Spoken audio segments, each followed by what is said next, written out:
going to be a good race, this. I think the Dutch probably are going to struggle against Newcastle, but we'll see. Yeah, Newcastle lost to the final, didn't they? The Academic 8s and Henley Women's to Oxford Brooks 2 weeks ago, 10 days ago.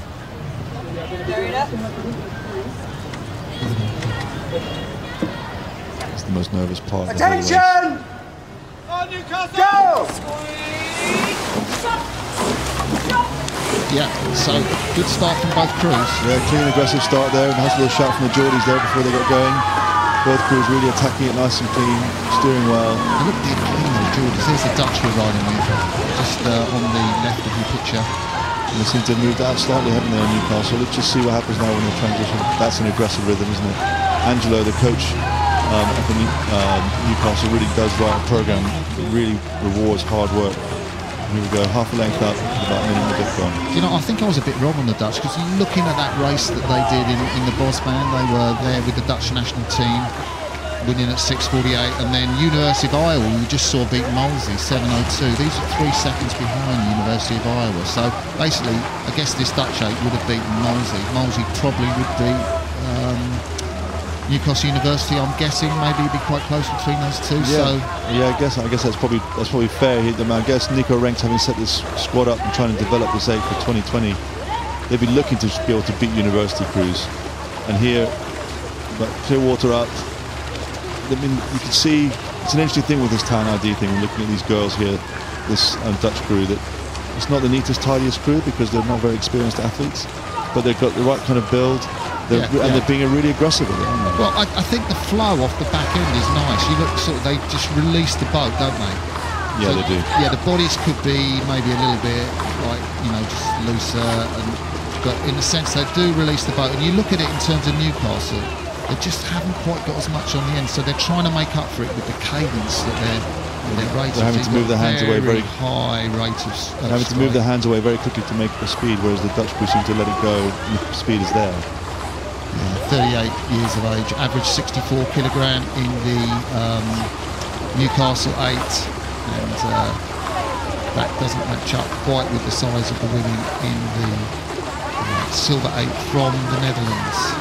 So it's interesting here, you think of this Dutch 8 here, now looking into a really comfortable rhythm, the puck's just having a look behind to see where the margin is compared to Newcastle, and they're putting quite a distance to Newcastle here, and you think Iowa put quite a big distance, or put a length into them at the Tollenbecker. The thing is, this Dutch 8, we're looking at them on the right, they are quite a way off the Dutch national team. I mean, in terms of the Hollenbecker, which is the big regatta in Amsterdam last week, they're something like about 15, 16 seconds. So, what have these women got to do to put themselves into contention for Tokyo? I mean, you've got to say, based on the speed we've seen at the World Cups with the Dutch women's 8, it's probably not room for many of them, not for 2020, but definitely these girls will probably make the basis of 2024. So we're looking at the Cox, biker Hoogmeister, and she's just looked over her shoulder there. In front of her, Jessica Droost, Benita de Man in the 7 seat. Tinker Offwins, the big 6 one behind her.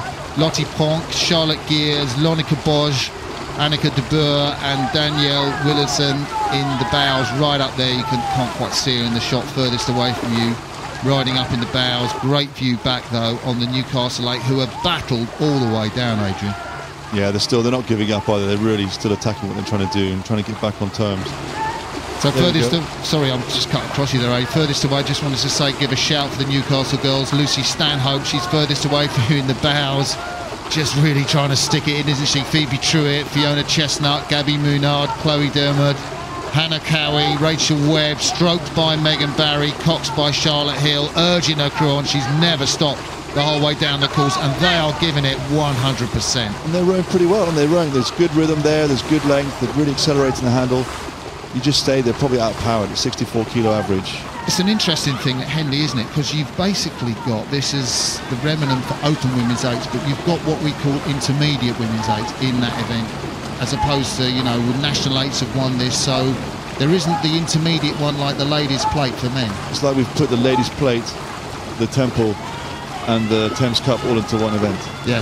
And really that's what we're seeing here, because I guess this Dutch student crew would be a ladies' plate 8 or something like that? You'd expect them to be, if they were a ladies' plate 8, they'd probably get to the weekend and maybe get beaten by a top university crew, like Iowa, for instance. And then Newcastle University would be a temple crew, I guess, if it was a men. So. Yeah, I guess that's what you'd say, wouldn't you? Yeah.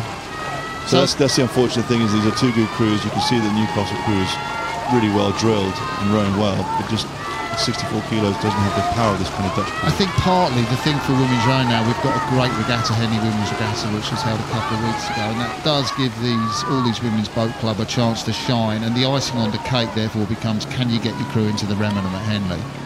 Yeah, that's exactly, that's a sort of stepping stone, is it? They really focus on trying to do the academic eights, for instance, which is what this Newcastle crew was doing against Oxford Brookes. Came third at the Metropolitan Regatta.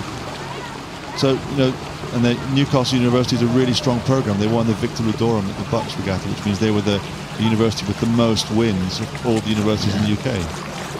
I do like the way he set that Dutch crew up, though. I mean, I think it's a fairly easy style. I think the cohesion, maybe front end, just where they're taking the front end, could be a little bit tighter.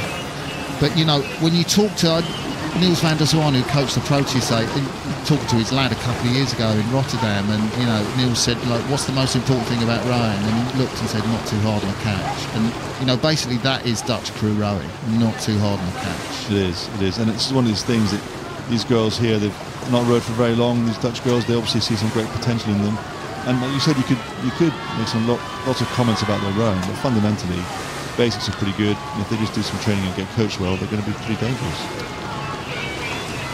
So the Dutch crew are leading this heat of the Remenham Challenge Cup, the Open Women's Eights, and you can see the shot there and how much water they have made over the battling crew from the University of Newcastle, with the star on their blades just behind the picture there, as we see that. Well, I just never stop tiring of that shot. It is an incredible shot in world sport, let alone just Henley Regatta.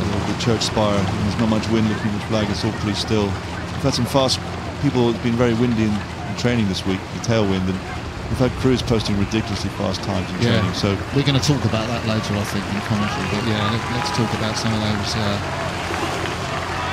times. But about 20 strokes to go for the crew from Amsterdam, the development crew from Holland, Roeivereniging SilVia, and set up, as we said, by Nico Rinks, who is a phenomenal Dutch rower and sculler, double Olympic champion, Thomas Keller medalist. And they will take this heat comfortably, but never say die. The women from Newcastle University Boat Club cross the line, and they never let it the whole way down.